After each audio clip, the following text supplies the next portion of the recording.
not a Seb Jedi. is not force sensitive nor a Jedi. Don't box him in like that. Start your sublight engines. It's time for Rube Helps Pod Race, a queer Star Wars podcast. Welcome to our second Andor episode. My name is Mel. I use they, them pronouns. You can find me on social media at Melvin Culpa and on TikTok at GrunkleRex. And my gender this week is Suddenly Slymore. Like Suddenly You're done. Seymour. You're done. Oh, no, we got it. You're It's done. okay. We got Okay. it. We got it. I've never seen that musical, so... Oh, it's so good. It is quite good. It's so slay. If you want to, Trisha Paytas does have a rendition of that song up on YouTube. Get why is that out. something I would want? Why is that? Hi, I'm Klaudia. I use she, her pronouns. You can find me on social media at Klaudia says, K-A-L-U-D-I-A says. My gender this week is when I rewatched this episode with subtitles, apparently, like, the little drink that Luthen offers Cassian, he called it Mednog. Yes, yeah. And that's my Yes. gender. I was like, is this like Star Wars NyQuil? Like, I was like, Mednog? And so Claire sitting next to me and was like, the reason for the season, Mednog. Not no. I was like, of all the Star Wars-y things, why did that one need a special name? Why? Luthen offered Cassian Andor lean, not clickbait. Stop. I did that to hurt no one. I did that specifically to hurt you. Stop. Okay. No, because Cassian Andor's like going through airport security. He's like, they took my glitter spray and my lean. This is homophobia. Oh my god. Cassian Andor lean drink mukbang, not clickbait, emotional story time. You're done. You're done. Anyway, I'm Jess. My pronouns are they, them. You can find me on social media at Kawaii Jessio. And my gender this week is why the fuck did Syril, whatever the fuck his name is, not fall, like sink down to the floor in the elevator? I think that would have been really funny. Why didn't it happen? I would have paid money to see that. I'll be real. I don't really give a shit about Syril as a person, but I will say I've never felt more joy watching another character suffer. When he goes to his mom, he's like, "Mother," I literally shit myself. Like, I had to pause the TV because I was laughing so hard. I was like, please be serious. Oh my god. The old Just his woman, mother, and she fucking slaps him. the old woman in the background who's clearly watching from like across the street was me. Like, That woman, no. And the woman in question, that was I, yeah. In full midnight mass drag with the old people makeup on, watching, being like, pathetic. I'm obsessed. I'm Noah. My pronouns are he, him. You can find me on social media pretty much everywhere at the Jewish Jedi. And my gender this week is Luthen's wiglet. His little hair piece. Yeah, when I saw that scene, I was just like, "Oh my god, wig!" But also, No, okay, literally. Have you guys seen the movie The Birdcage with Robin Williams in it? yeah. Oh, Oh, he was kind of giving the birdcage. Okay, but watch him like there be an interview and him be like, yeah, so it's kind of like Robin Williams in The Birdcage. I don't know why, but it was giving Buffalo Bill to me. I know it's not what you were supposed to be reading it as, because, but I was like, why was Luthen's lowering down that little mirror and going, "Would you fuck me?" no, exactly. I'd fuck me. No. Exactly. No. Exactly. I'm coming with a report from ISB Headquarters. Ollie is being held there for further questioning, but they say that their gender this week was indirect Chams and Dula mention. Yeah. So true. I thought of them in that moment, yeah. No, literally, I think like Claire sitting next to me and was like, oh, gotta update the Chamsundula polycule. I was like, is Luthen, where does Luthen fit in the polycule? It's a great question. I don't know. We're gonna have to do More some research. Yeah, So, more research thank is you. required. For new listeners, you can go back and listen to one of our early Rogue Ones, which was Mel and Ollie giving us a full map of the polycule that connects all Star Wars characters, called the Chamsundula polycule. Anyways, so this was Stop. No, delete that. I need everyone to know what Mel put in the chat.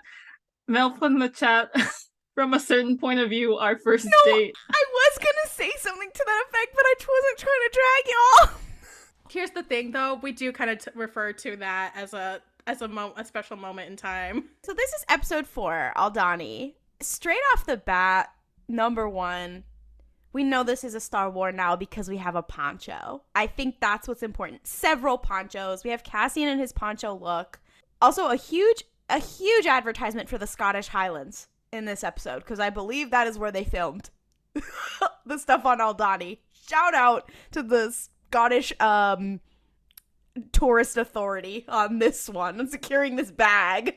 Speaking of which, like those were straight up sheep, weren't they? That they just they weren't extra even like horns special on them. They just some sheep have like extra horns, I think, but yeah, I think they do like put extra horns on them. But I was like, those are just straight up sheep. Thank you. Sheep are now canon in Star Wars. Wake up, sheeple. That's Luthen. That's Luthen to Cassian in this episode. He's like, no, literally. Don't you want to fight for something real? Wake up, sheeple. I think my biggest takeaway from this episode, especially rewatching it though, was how much this parallels Rogue One, like from both in like thematically and also in plot elements. Like we have all this literal foreshadowing to Rogue One. Like we mentioned Scarif, and Luthen's like, you're gonna die fighting this empire, and like all this other stuff. But there's also like, okay, like they are a small team that is trying to steal the Declaration of Independence from a garrison. You have Cassian being like, with a small team like this, like that's a suicide mission. Like you have all these things, and you're like, wow, Tony Gilroy, we get it. You also wrote Rogue One. But there's also the Kyber crystal. Yeah, no, that's what I was gonna say. Like, it's not just the like plot things. There's also the like, we're showing that Jin and Cassian's like story very much parallel each other. I mean, we already had that poetry and rhymes. No, literally, because when they're like, it's not like the rest of Star Wars, I'm like, it literally is exactly like the rest of Star Wars. Like, I mean, down to shot for shot with some of the Kyber crystal stuff, but also like, oh, she has a lost family member, and so does he, and she had like an adoptive father, and so does he, and like there's all this shit, and I even on the second watch, I there were a couple lines where I was like, oh, that shit fucking hurted. I fear it's going to get worse. I will say, I mean, I saw a lot of parallels to Rogue One, both in like the visual style and the storytelling itself, but a lot of what makes me love the show is what made me love Rogue One the first time, because like genuinely it is definitively like a Star Wars show, but at least for me it feels so completely different from the other ones that we've got. And one thing, at least for me, that I think does that is like the themes it wants to explore and the tone it chooses to do that with. Like there's that now line that's like stomach turning to me where Luthen is like, you lived because you ran. I really like that. The same thing I liked about Rogue One is that we often get the rebellion as like this whole like grandiose crusade against like fascist evil. But what I like about these characters is, in some sense, the fact that they feel expendable makes them feel a lot more like worth paying attention to, because it's like, we don't really, aside from Cassian and like Mon Mothma, it's like, well, everybody here could literally go up in flames tomorrow. And I like the fact that like this show feels like a political drama, and I really like that. Also, while I'm here, God, the score in this show is so good. Yeah, like, I take back what I said last time. Nicholas Bertel is popping his pussy with this one. It's too good. I was so obsessed with it. But yeah, the tone of this, I feel, is just, it's very distinct. And at least for me, the word I keep coming back to is refreshing. I really like how it feels to watch this show compared to the other ones. There's just like a feeling overall of all of the conversations that are also being had are not only like thematically very Star Wars, of like, I don't know, I talked about this a little bit in the first episode, but like really hitting home hard that like bureaucracy is so tied to fascism, and like, oh my god, this little girl boss, we're having all these conversations about how the empire just functions on like a day-to-day basis, and like how like this girl boss is like, well, I want to like, I don't know, do my job well or whatever, and she's being #oppressed by the man. She's in her Pryce era. She's literally, I'm like, Arihnda is screaming, crying, throwing up. Point is, I want to ruin our friendship. They should be lovers instead. Oh, that would be so... Rindy / Dedra. Anyways, point is, that's not the point I'm trying to make. I wanted to talk about just like this entire show, like Noah said, is feeling very refreshing in the sense that it's talking about all these very Star Wars things, but like, I don't know, making it feel more grounded, if that makes sense. And like when conversations are being had with characters, it doesn't feel like we're just like trying to get to the next plot point. It like is like, okay, we're taking our time to like figure out things about people, to know things, and then that is going to matter later on. Something that specifically really stuck with me was when Cassian is talking to, oh my god, I forgot her name. Is it Vel? Vel, yes. I was just gonna call her Vel. White Girl Boss number 3. Yeah, she's basically just wearing like skinny jeans with a red Corellian stripe up the top and then like leather boots and a Bad poncho. Bad bitches, you are not invited. Anyways, she is like, yeah, there are 7 of us. And he's like, bitch, what the fuck? Like, that's never gonna work. And then, 5 years later, he's going to be the man who says, make 10 men feel like 100. And it's feeling great. It's feeling great. I will say, this show, at least the experience of watching this show, feels very much like when I was watching Rebels live. Because with Rebels, you didn't think any of those bitches were gonna survive. Like, you're like, none of these are Skywalker people. Like, these are just some of Dave Filoni's little guys. And, like, none of them are guaranteed to survive. And some of them don't. And, like, they very much feel this was, like, the ancillary story. Like, yeah, we had a couple people that we knew. But, like, to me, the thing that it is closest to is Rebels. And Rebels has some of the best storytelling in Star Wars. Because Rebels, it goes back and forth between the more grounded stuff, the more political stuff, and the Jedi stuff. But I'm feeling people are like, oh, it's very different. I'm like, that it feels a lot like Rebels to me. A lot. Especially like first season Rebels, which was very very political, which some people don't like. But I think and ironic considering that a reference that Mon Mothma makes in here is a direct reference to what happens with her in Rebels, which is like when she finally completely leaves the Senate and they have to rescue her.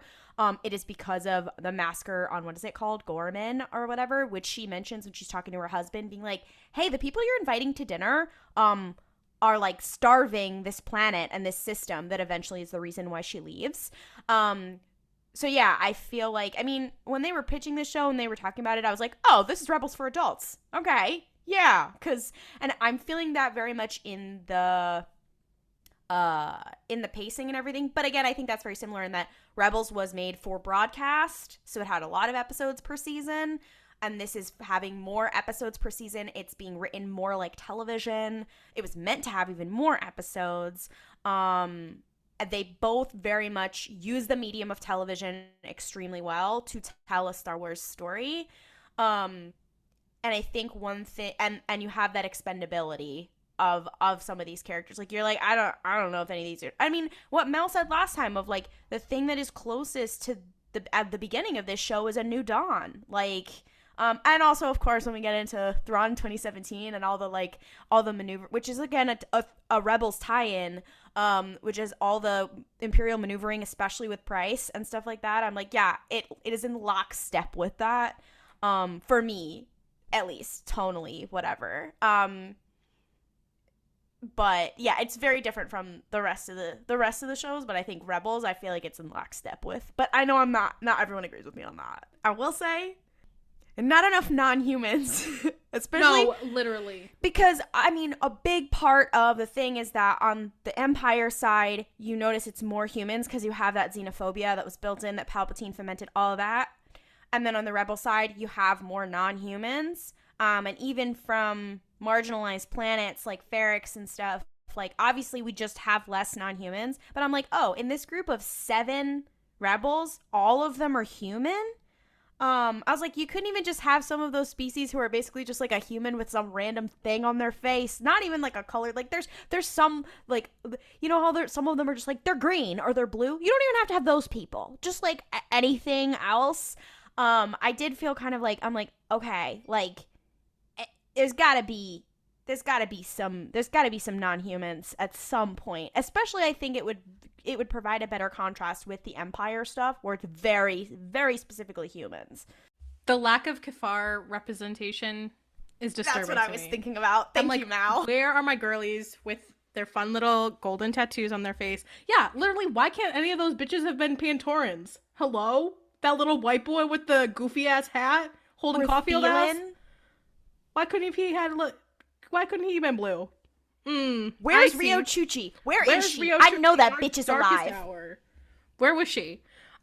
Speaking of random humans, I wanted to bring something up. It's actually kind of farther into the episode, but I rewatched the episode right before we started recording because I was like, I'll need to remember more things that happened. And so I did. And I don't know if it's my white people facial blindness kicking my ass once again quite badly into hell. But if you remember, there's a little white girl, white girl boss number 4, as I lovingly call her. I believe her name is Clea. Clear. She has like that fun little red hoodie moment in the trailer. She is Luthen's assistant in the shop. Like, that is the same person. It took me a second watch to be like, oh, now wait a minute. And now do you think she could be one of the handmaidens? I don't know if she looks enough like Panmé. Well, some of the handmaidens didn't look enough like Padmé to be her shadow. If you've read the books, like there were some of them. I don't know who this Padmé is. The character's name is Panmé. Yeah, and I will be adopting that until the end of time. Panmé Momidala. I forgot about that So shot true. in the trailer. Yeah, I didn't know. Damn.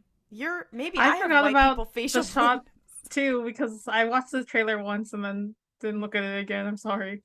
No, because here's the thing. I've been watching with great interest. Sorry, I tried to do a Palpatine impression. It was just disturbing. Just to be like, okay, how many little white girl bosses are gonna have in this show? Just because I was curious. I love thinking about representation and the ways in which we do and do not represent people of color and white people in Star Wars. And yeah, she was there. She's girl bossing it up. She's a little information seeker, I guess, because she also like I really like that entire scene with Luthen's fucking British Museum, where he like was like, hey Mon, hey girl queen, let's go to the back and have our little talkie talk. Hey Clear, can you go distract her new driver?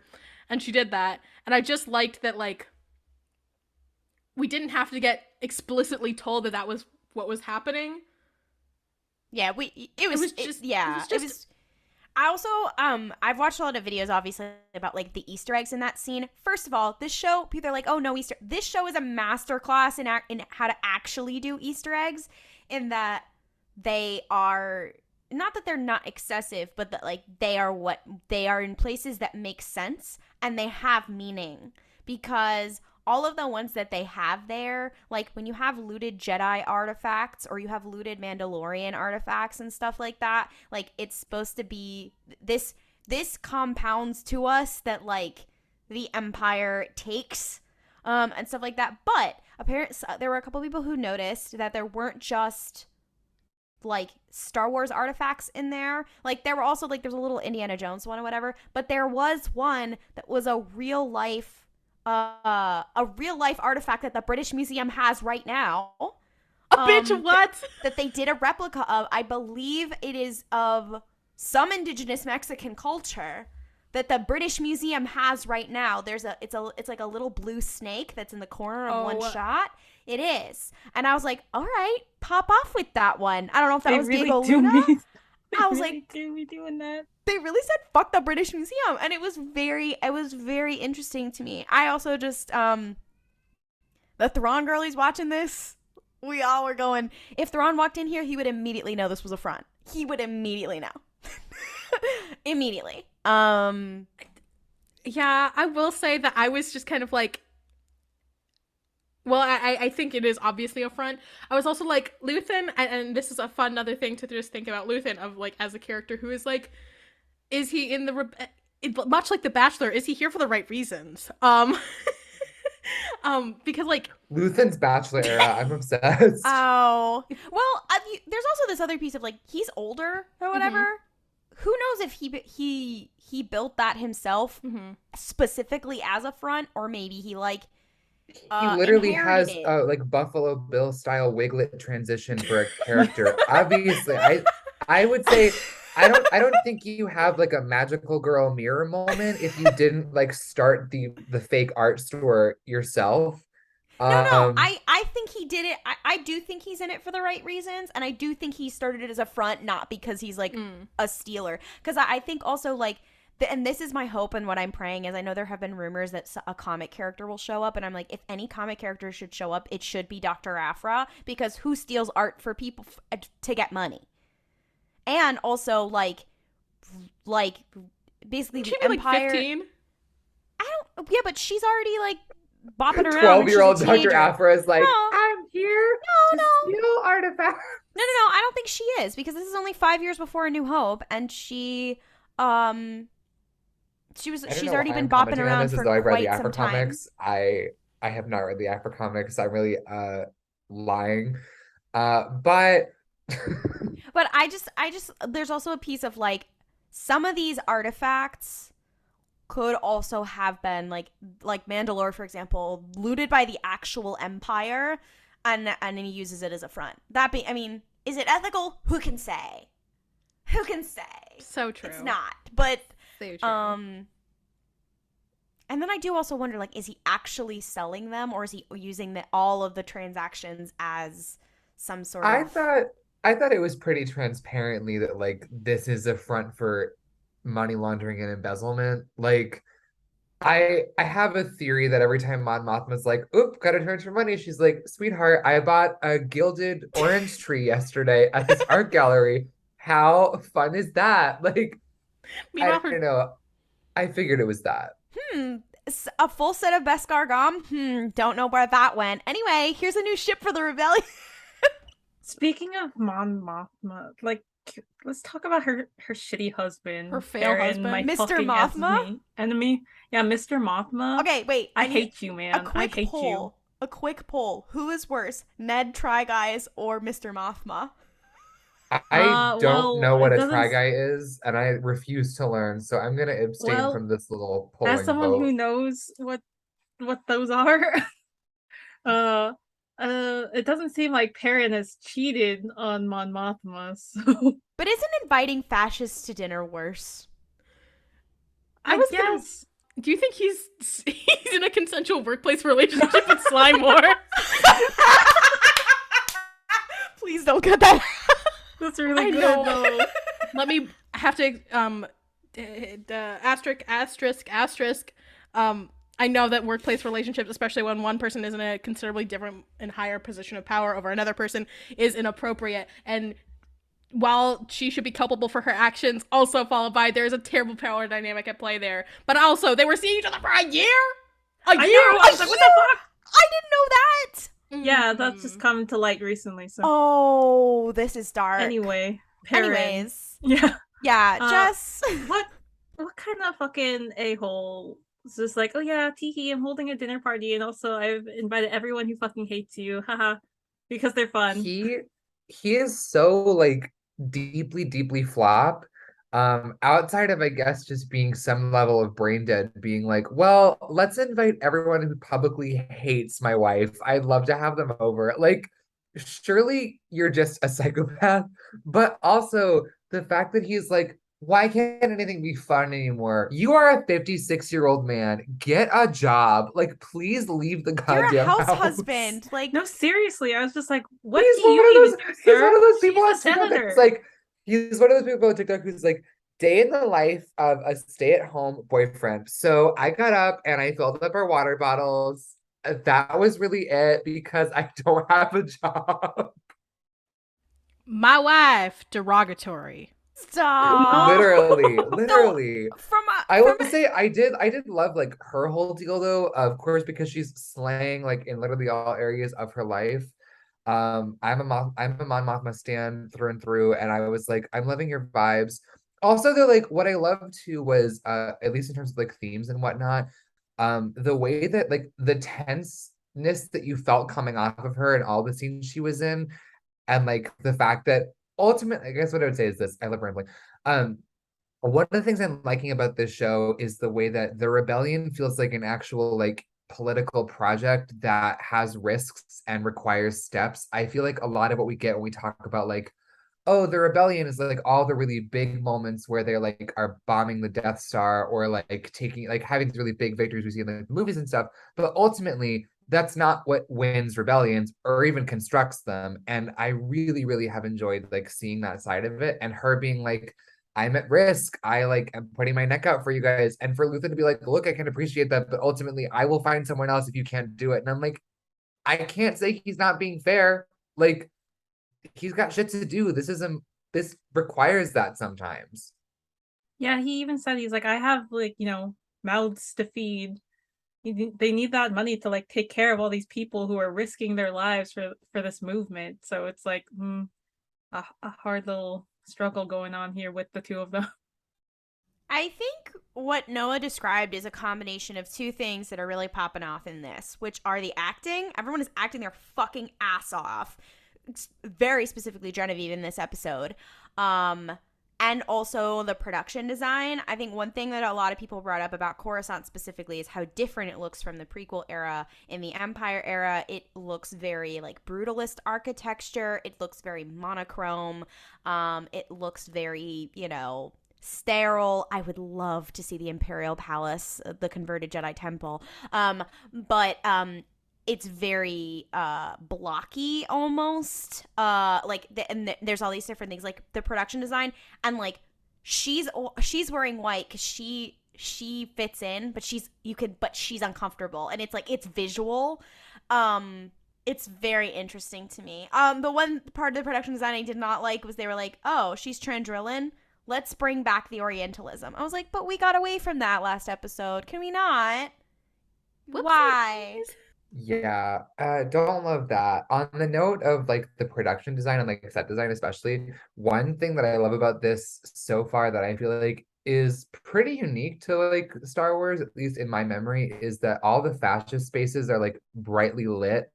They're really like they don't seem like evil or domineering, even like the exterior shots we get of the ISB office are not like there's no like weird sounds in the background, like, oh, this is like a place of horror. Looks like the fucking Pentagon.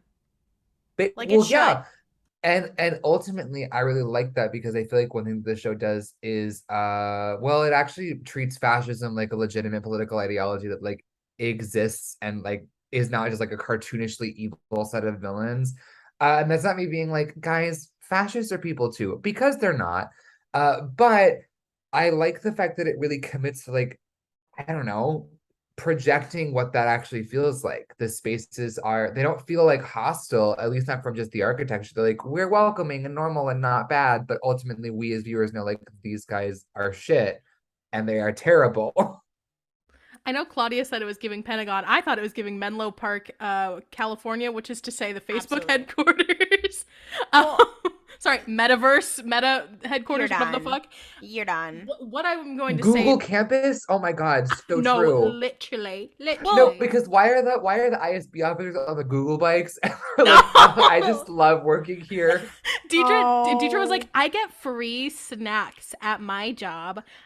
They have a beanbag chair here right next to the place I do drone strikes from. There's actually so dumb. Guys, at 3 p.m. every day, we take a nap. And then we make sure people don't get food. Actually, as someone who has visited the Palantir offices, it is more like that. I've been in there. They're getting together. They're like, every day at 2 p.m. we have our group meditation circle. And then at 4 p.m. we discuss which people do and do not deserve rights. That is literally kind of the scene that happens. I will say when we were talking about, it looks like this, looks like that. In this scene, he says this very good explanation of like colonialist and fascist ideology of that we are homogenizing and we are like pulling out, we think that any difference is rot and all that kind of stuff.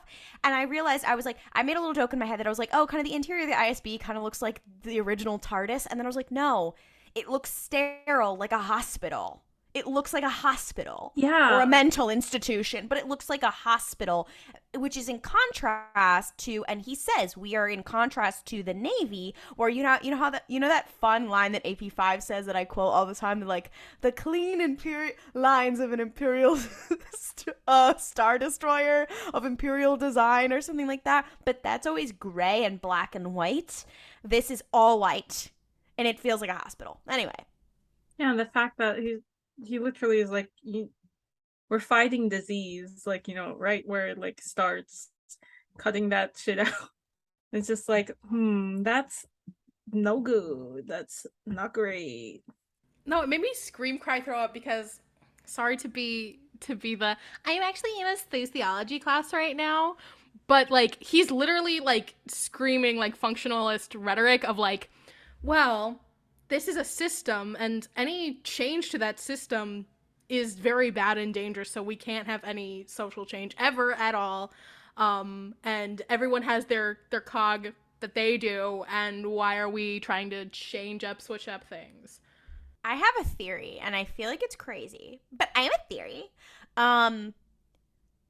So we get a little bit of Dedra and the other guy, what the fuck is his name? Her coworker that she's bickering with, who I forgot his name too, and I just Boy Boss 2. Boy Boss number 2. Boy Boss number 2, who has an absolutely hilarious scene with the corpos when Syril gets fired, where he uses an entire thesaurus to give him a dressing down, and I was like, Thrawn would love your ass.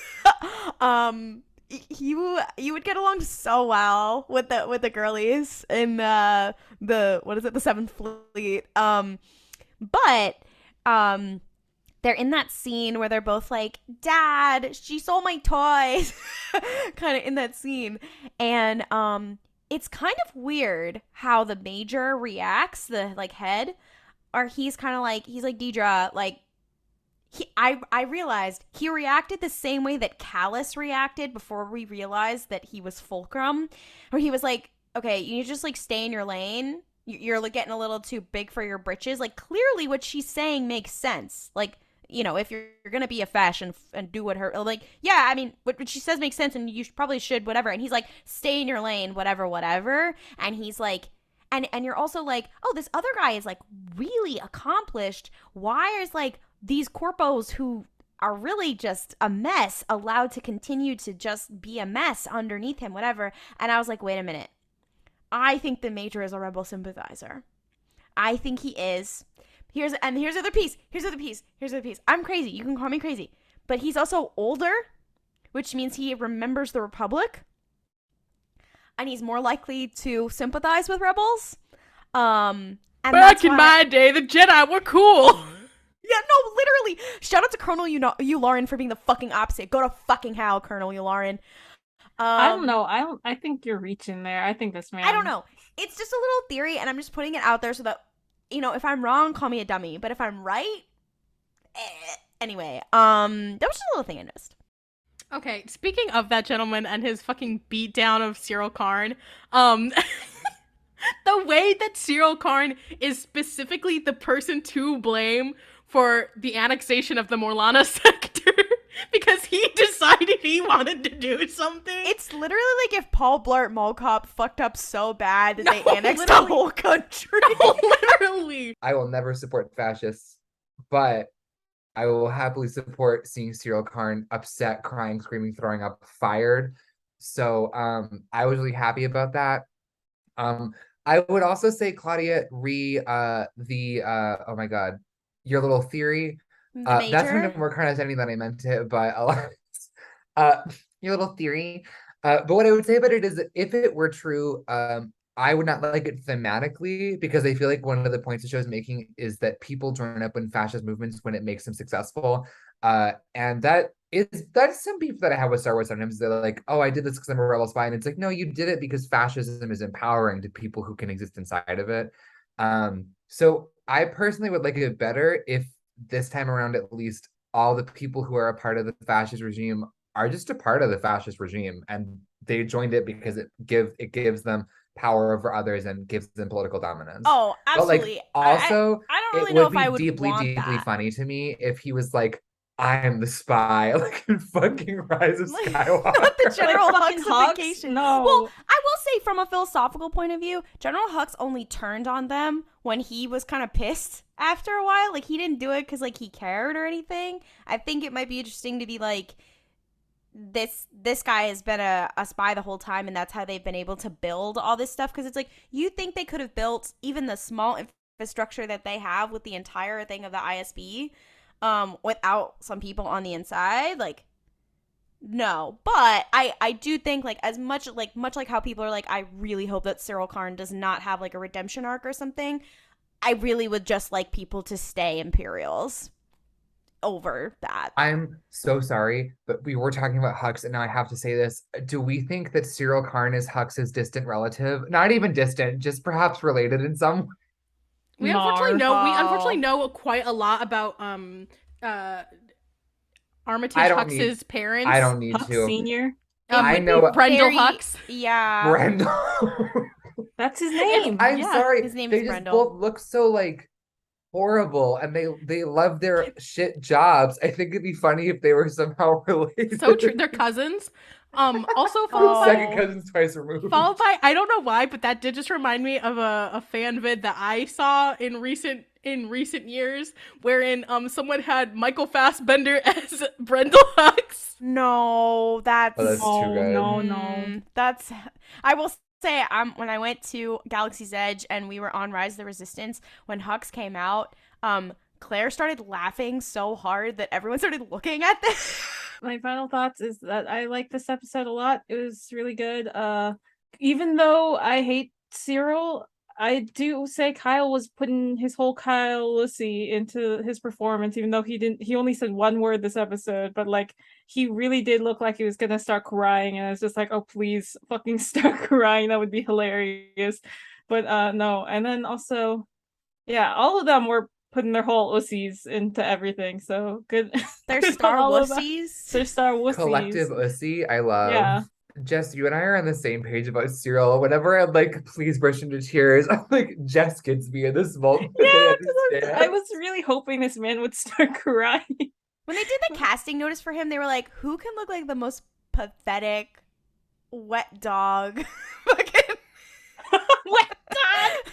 Wet dog.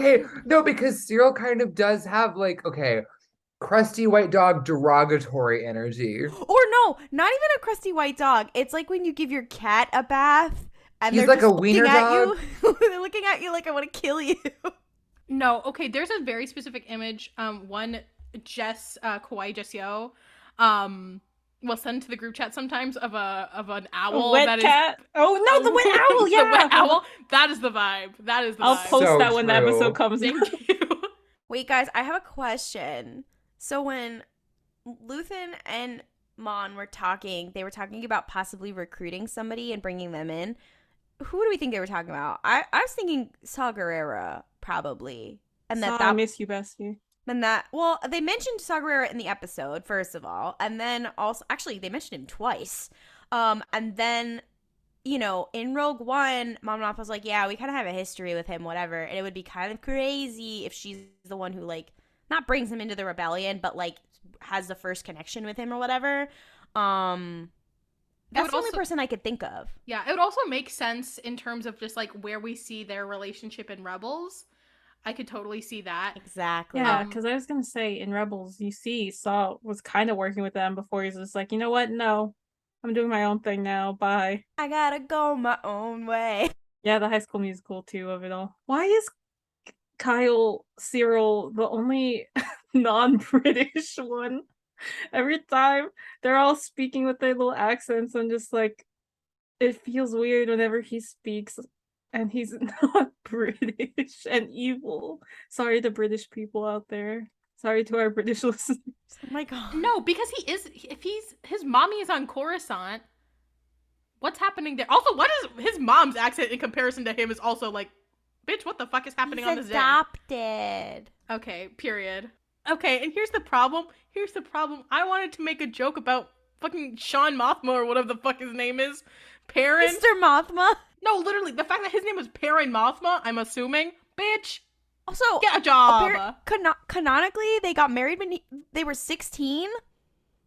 He's giving youth No wonder pastor why who's he marrying a sucks. 16-year-old. I did have a theory of, like, so she mentions, like, she has to leave the Empire because of, like, the Gorman massacre thing, whatever. It could be eventually because of him. Like, either he rats her out, accidentally, or, like, he actually, like, I feel like it actually is gonna be because of him. Like, why would they spend so much time on her whack-ass husband in the first episode if he's not gonna do some absolutely whack-ass shit later? I mean, oh God, now I can't think of him as like a youth pastor and being like, what are we meant to learn, guys, from this part of the Bible? What does Nar. God want us to learn? Shut up. Aren't you employed? Aren't you like fully 60? Please tell me you have like a He's paycheck not of some 60, kind. babes. He's not 60, babes. Noah just keeps getting like higher up with his age You every keep time he aging him mentions up. He's gonna be. You're like B from old again. Like, POV, I put Perrin Mothma on the beach from old. Jess, this is a joke Okay, just no, but, for like- you. Oh, But like yeah. also imagine the fucking concept of like him being the reason that she has to like leave the Empire, and he's like, I ratted her out. She's like, no, I did join the rebellion to get away from you. Andor discussion is over. Now it is time for everyone's favorite segment, Name That Ship, where we go on the depths of AO3, the archive of our own, or you send it to us. We have a form. It's in our episode notes. You can always submit fics to us. We do a little guessing game where we give you the characters and the tags of a fan fiction, and everyone else has to guess what the ship is, or sometimes the crossover or the concept, because sometimes we get some wild fics. This is about the celebration of fan fiction, so this is not to make fun of anyone. Do not go out, seek out these fics. Do not go and seek out these authors, okay? We think they are all very ass and slay, even the wild ones, and this is not to be mean. This is, we are having a good and fun time, okay? Everybody just, all right, these are the ground rules. Today, I am bringing a fic that was submitted by @theactualKateBishop on TikTok. I want to start this off by saying, this is a gen fic that just has a wild-ass motherfucking premise in that it is the craziest crossover I think I have ever seen with Star Wars. And we've seen a lot on this show. Relationships are Character A from non-Star Wars media, and, so these are friendships, Character B and Character C, those two are from Star Wars. Character A from other media and his crew. Character B/C, so this is a ship. And also implied Character D/Character E. The characters involve Character A, who's from the other piece of media, Character B, Character C, Character D, Wolfie Lauren, Darth Vader, Sheev Palpatine, Arihnda Pryce. The additional tags are second piece of media AU, as in the Imperials are filling this thing from this other thing, but Character A is from his own canon and just got lost. You can feel sorry for him and his crew. Set during a very specific episode of second piece of media with the name of the episode. Character C.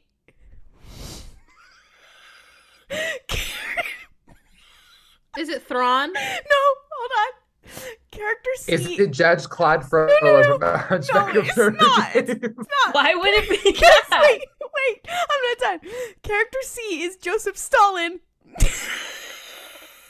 No, that's the tag. That's the tag. That is not who Character C is. Plus a little thing I can't add, or that'll give it away. Darth Vader still hates sand, even if he is a thing from this thing. Palpatine is in charge, so beware. Liberal use of Star Wars toponyms. Mention of characters being hurt or possibly even tortured off screen. Several other Imperials or thing from the other media are basically name dropped. Asexual Character A. This was honestly supposed to be crack, but angst prevailed. Sorry, not sorry.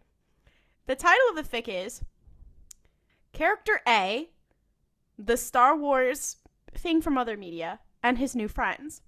The summary is, don't sleep and drive, kids, even if it is only your thing from other media that's sleeping, and check whether you've arrived where you intended.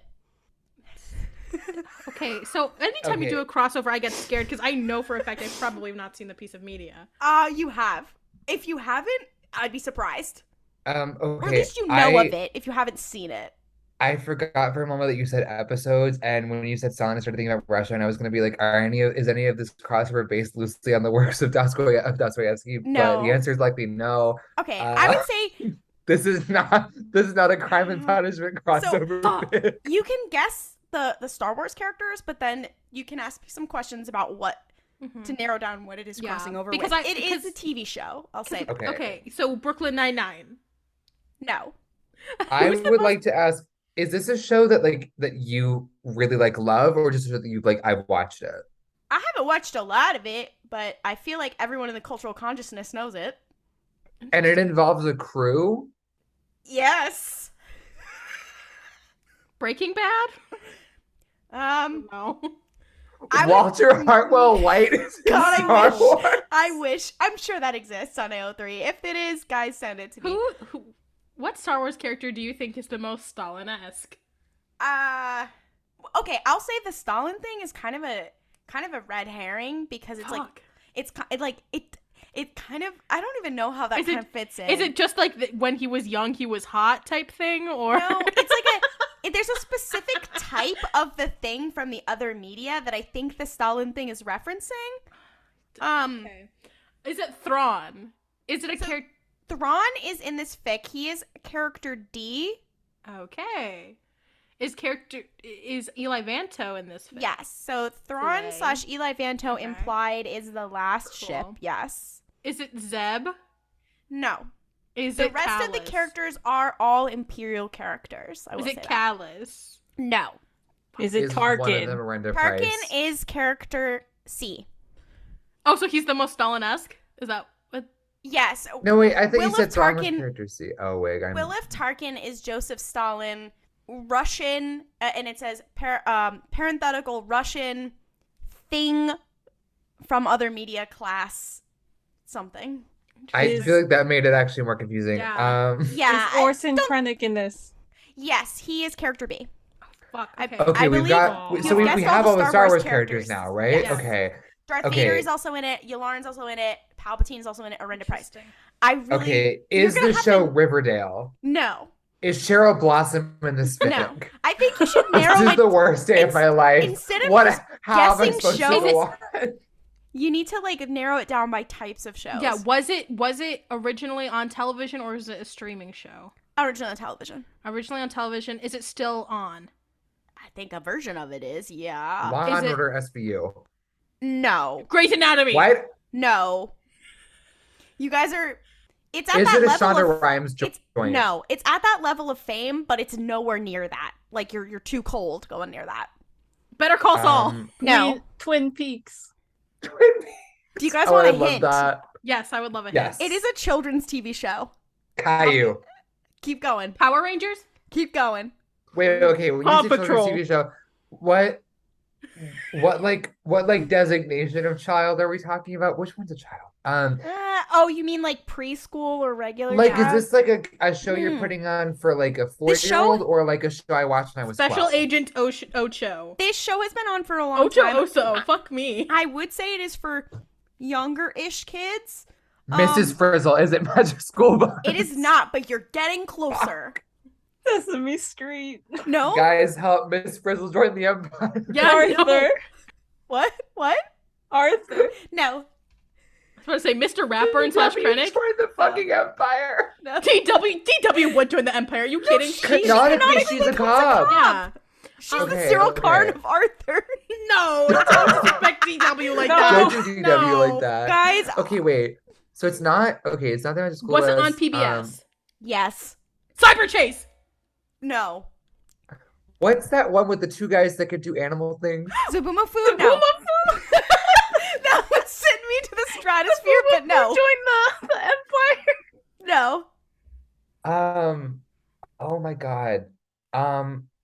Okay. Can we get another hint of some kind? I think it was originally British and it was like put on PBS. I'm not sure. Exactly. Give me a second. I'm thinking about British The television. characters are not human. Is it the one with the Is it lions? Kipper? No. No, not Between the Lions. Kipper? No. Oh my God. What is that show about the well, I give up. Is it Dragon Tale? No. Wait. No, give me a sec, because I it's so disrespectful to me personally as someone who thinks themselves an aficionado of children's television that I cannot get this, so I need to get this. No. When you get it, you're gonna feel crazy. Is it Fetch with Rough Men? No. Time Warp Trio? No, it is something very famous that everyone knows. Is Well, it Curious clearly not, George? because No. wait, okay. Martha We're Speaks? getting off of it. Guys, this character has a crew.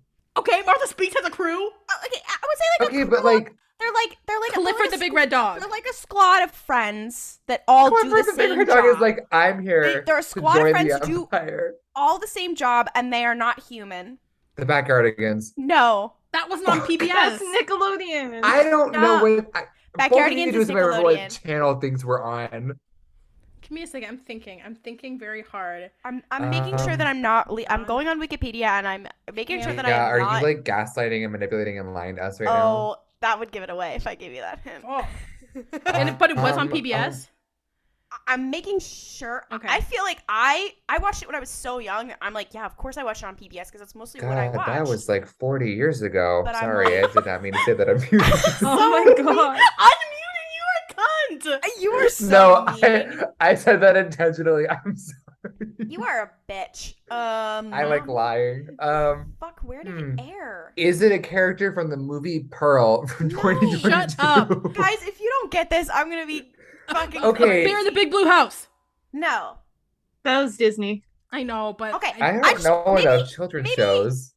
You guys, you know this one. You do Okay, know well this then one. I feel that you may be doing Okay. a bad job of So, leading okay, us into the It is. into It the is lane. originally a British show. It was Okay. broadcast on some sort of public television across many countries. It is a Mhm. cultural icon. Sesame Street? No. That's not. Is it original animated? Peppa Pig. I want to say it's more like stop motion than animated. British. Pangu? No. Okay, I was like, that's not British. It is What something. fucking It is the something sheep? that was Shaun the already. Chef? No, it was something that was already old by the time I watched it, but it was still pumping on the air. It Okay, I mean this was Is it no Thomas ill the will in Tank? my- No. Yes, it is Thomas Kitchen. Oh my god. Okay. Today in I love. will He's wear in my love. white button down. Okay. Peace and love, Klaudia. You did so bad at even lightly guiding us in that direction. You were like, it was a children's show. You made You it were sound like, like it they was were a children's- animals. Yeah, I said no, they're not you- human. I What? said they're not human. They're trains. No, They're not human. You were like, it was a children's show that ran at any point between the last 7 decades on at least one channel across 4 countries. Come on. You've definitely heard of it. Like, Okay, well, I Jess know- got it, so stop complaining.